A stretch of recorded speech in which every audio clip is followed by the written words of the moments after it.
past midsummer, but is this a juniper or yeah, it is. It's okay. a Chinese juniper. So they respond much better to heat and Midsummer. sunlight. Okay. So like Kim was saying, we build up the strength in it so that it's actually in a sort of a positive energy state.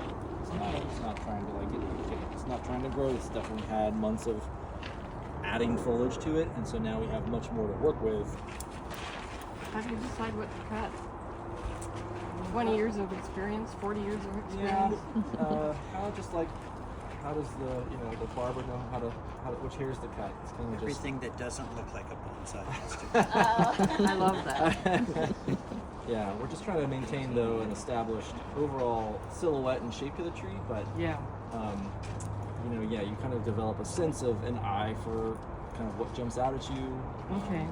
But typically things that get too long, so it is not Okay. unlike getting a haircut where you are cutting it back to kind of an established style. Yeah. A certain length that you like to have it at. That real strong bud out, and then the tree redirects its energy for that. It's going to get weak.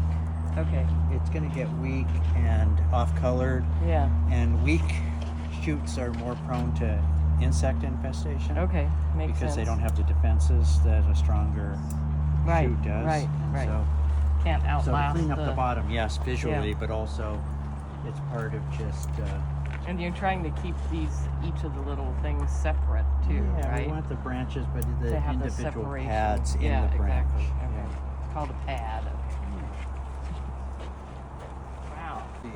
The branches, the stuff that hangs down from the branches is Yeah. oftentimes poorly colored. Right. It's kind of grayish, Right. green, or dead.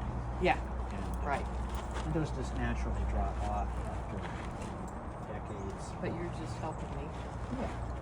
Preemptively. We're on display here. I mean, I always find it easier to work kind of at chest height, so instead of having to stand down low and keep my arms at an elevated position, it's just much more comfortable, especially to get the crowns here. One, they're kind of harder to see if you're down low, but it's just more comfortable. Plus, the interior is also usually the harder parts to get, meaning that we tend to work on bonsai where it's the most convenient. So you'll find yourself working at least more chest height than anything that's harder to reach is less likely to. So I tend to, when I'm working with volunteers, tend to give them the easier to access pieces of the tree, and I'll try to target the harder things. So I just know that they're probably going to get missed, which is just natural. So making sure that I'm really hitting those spaces that are kind of the hardest to reach.